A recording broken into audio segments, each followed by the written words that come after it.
Monsieur le ministre de l'Éducation nationale, pourquoi venir ici en campagne dans un trou paumé? Pourquoi ce collège en particulier? Alors, je n'utiliserai pas du tout cette expression-là. Oui. Je pense qu'on n'est pas du tout, dans, entre guillemets, un trou paumé. Je pense qu'on est, au contraire, dans un territoire qui, justement, est dynamique et le montre au travers de l'existence de ce collège. Je suis venu ici aujourd'hui avec Nathalie Elimas parce que notre objectif est de lancer une nouvelle étape de la politique d'internat d'excellence et que le collège où vous êtes en est une superbe illustration. Parce que la politique d'internat d'excellence, c'est développer des internats dans toute la France pour que des élèves s'y sentent bien, tout simplement, et aient envie d'y aller. Et pas seulement parce qu'on peut aller dans un internat, mais parce qu'il y a un projet éducatif qui va avec. Ici, c'est le football et l'équitation en particulier, avec plein de choses qui vont avec ça. Des projets, par exemple, faire de la radio comme ce que vous faites, et des choses qui donnent envie d'être dans un collège.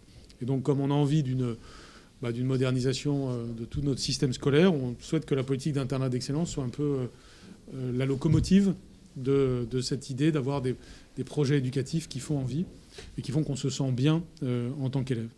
Madame la secrétaire d'État, comment avez-vous entendu parler de Bresser? Comment trouvez-vous la Normandie? J'adore la Normandie. Avant de venir à Bresset, j'y venais souvent puisque j'ai de la famille qui a un appartement à Donville-les-Bains, à côté de Granville, donc je connais bien le territoire. Et j'ai entendu de Bresset, bien comme vient de le dire le ministre, quand on a regardé les dossiers, les candidatures, suite à l'appel à candidature, des internats d'excellence. Et j'ai découvert votre établissement comme ça. J'ai vu effectivement qu'il y a une belle dynamique, des particularités, notamment du foot féminin, l'équitation, un projet pédagogique très très intéressant, un projet numérique aussi qu'il faut souligner dans votre établissement. Et donc voilà, j'ai connu votre établissement comme ça. Je suis très heureuse d'être ici aujourd'hui. On voit qu'il y a déjà de belles choses qui sont en place et avec la réhabilitation, eh bien, en plus de toutes ces mesures qui sont là pour vous aider, vous aurez de beaux locaux et vous serez encore mieux installés. Donc voilà, c'est pour ça qu'on est là aujourd'hui. D'accord. Monsieur Blanquer, pourquoi avez-vous voulu devenir ministre de l'Éducation nationale et en quoi cela consiste ? Bien, d'abord parce que c'est passionnant en soi. L'éducation, ça a toujours été le sujet qui m'intéressait. J'ai toujours considéré que c'était le sujet le plus important qui soit, parce que c'est le sujet pour les enfants, et j'aime les enfants d'abord, et ensuite parce que je pense que c'est le sujet qui prépare l'avenir. Et donc j'ai toujours été passionné par cette question. Je suis moi-même professeur, et j'ai eu plusieurs responsabilités dans l'éducation nationale.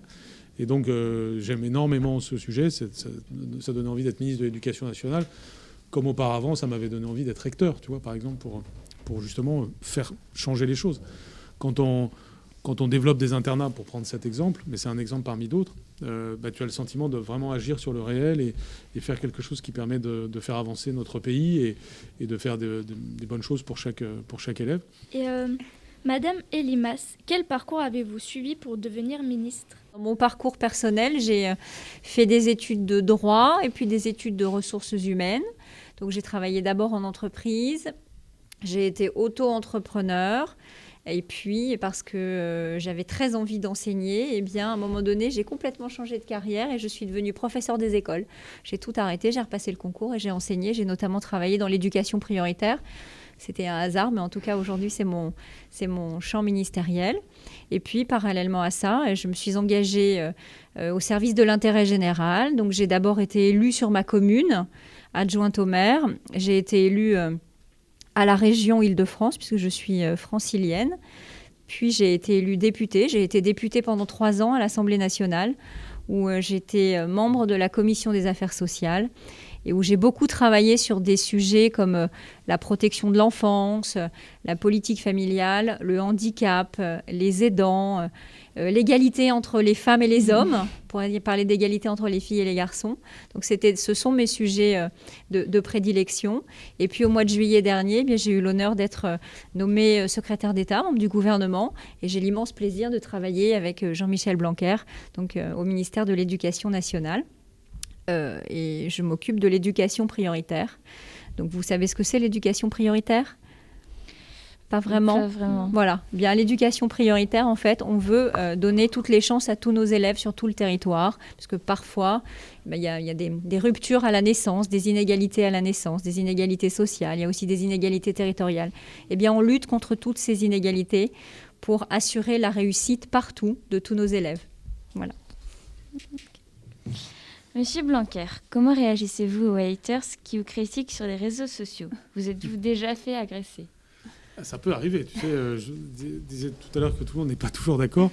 Il y en a qui sont vraiment très pas d'accord. Et donc, bon, le problème dans les réseaux sociaux, c'est l'anonymat surtout.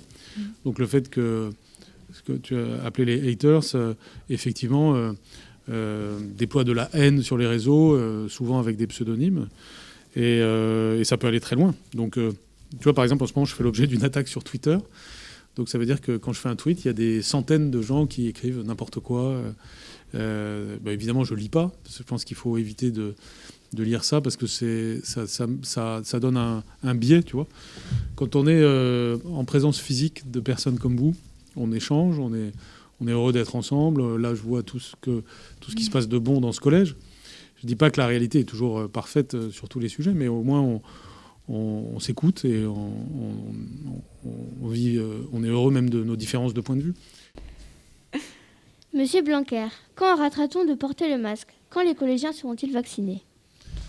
Alors, j'espère qu'on pourra bientôt arrêter de porter le masque, mais c'est impossible de dire quand.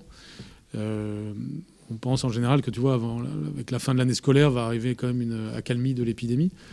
Et donc, ne serait-ce que précisément parce qu'il y aura eu plus de personnes vaccinées aussi. Donc, j'espère qu'à la rentrée prochaine, vous ne l'aurez plus. Mais je ne peux même pas en être certain, tu vois. Donc, mais comme vous tous, je souhaite évidemment que ce soit le plus tôt possible. Mais il ne faut pas qu'on le fasse avant l'heure pertinente. Mais je peux essayer d'imaginer qu'on l'aura plus à la rentrée prochaine. Sur les vaccins, il y a un vrai débat pour savoir s'il faut vacciner les moins de 18 ans, les jeunes, puisque comme vous le savez tous, les jeunes sont très peu symptomatiques face au Covid. Donc sur tous ces sujets-là, on doit toujours raisonner en avantage-inconvénient. Et donc la vaccination des jeunes, ce serait surtout pour éviter qu'ils se transmettent le virus aux autres. Donc c'est un sujet surtout pour les autorités sanitaires, en fait, parce que c'est un sujet scientifique et technique qui sera tranché à un moment donné. C'est un débat mondial qu'il y a actuellement sur cette question.